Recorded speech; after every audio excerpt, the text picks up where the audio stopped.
اور آپ نے پہلی کدال جب اس کے اندر ماری تو اس کا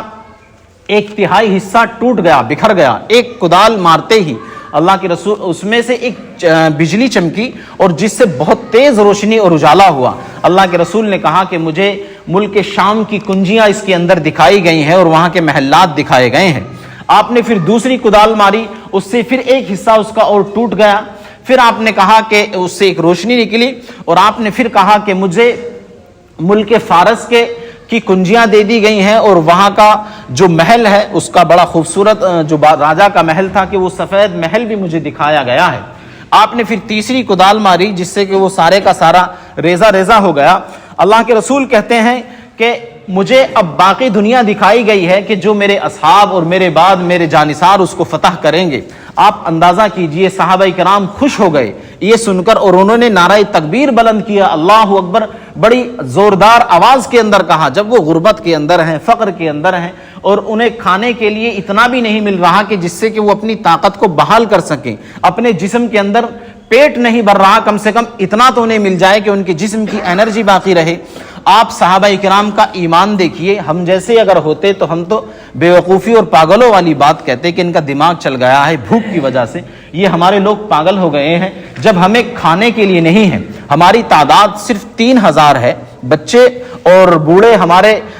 اس حال میں ہیں کہ ان کو نہ کھانے کے لیے کچھ ہے۔ تو ایسے حالات میں یہ کہہ رہے ہیں کہ دنیا کی جو سب سے سپر پاور طاقتیں ہیں ان کو ہم فتح کریں گے، ان کے لال محلوں پر، ان کے سفید محلوں پر ہم قبضہ کریں گے۔ کیسی بے وقوف والی باتیں ہیں۔ صحابہ کرام اتنا سن کر خوش ہو گئے اور اللہ کے رسول پر ایسا کامل اور اکمل یقین تھا کہ انہوں نے نعرہ تکبیر بلند کرتے ہوئے خوشی کا نعرہ لگایا۔ پھر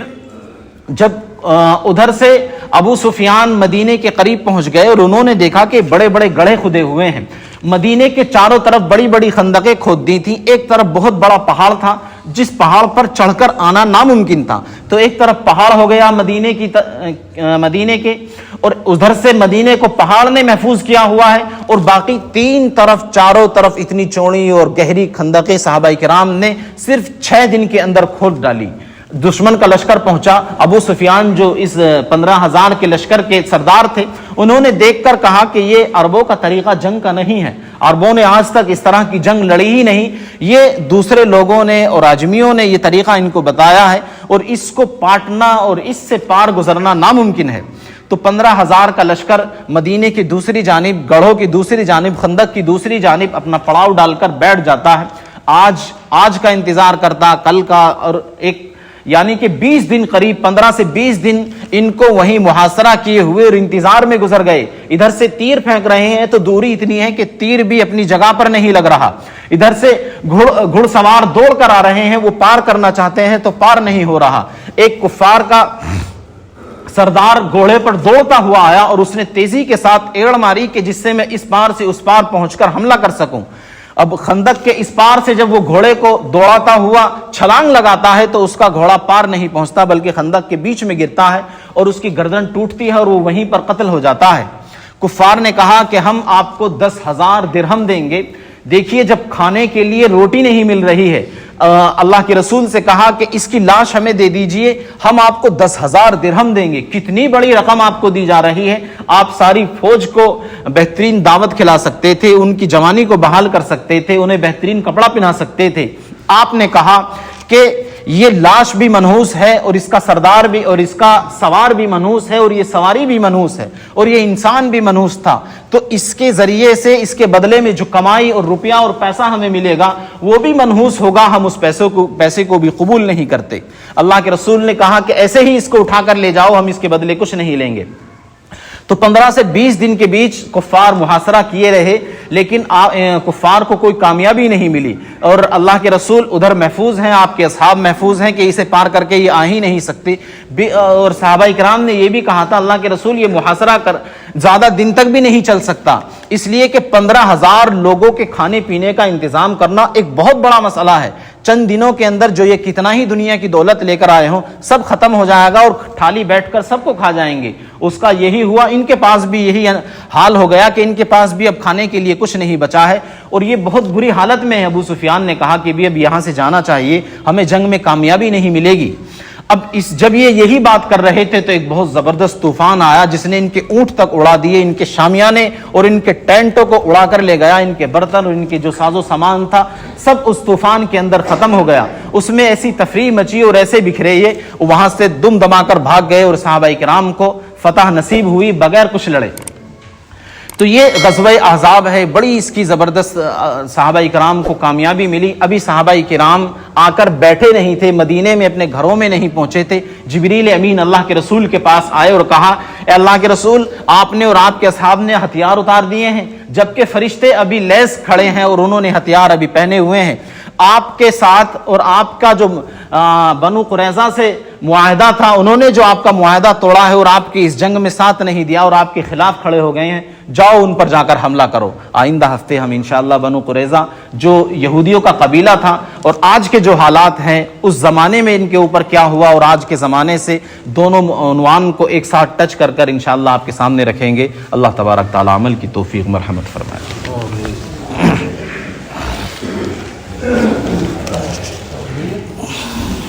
کہاں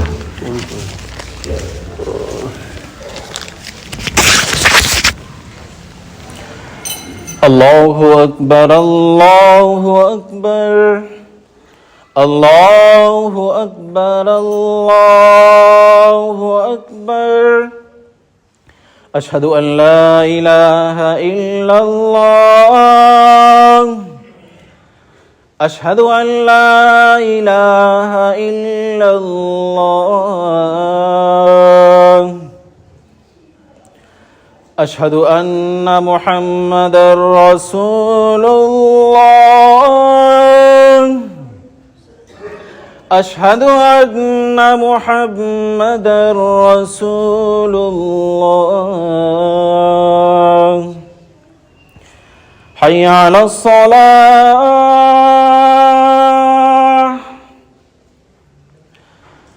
حی علی الصلاة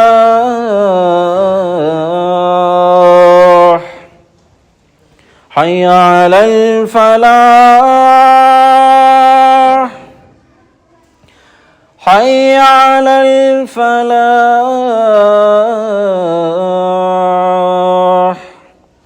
اللہ اکبر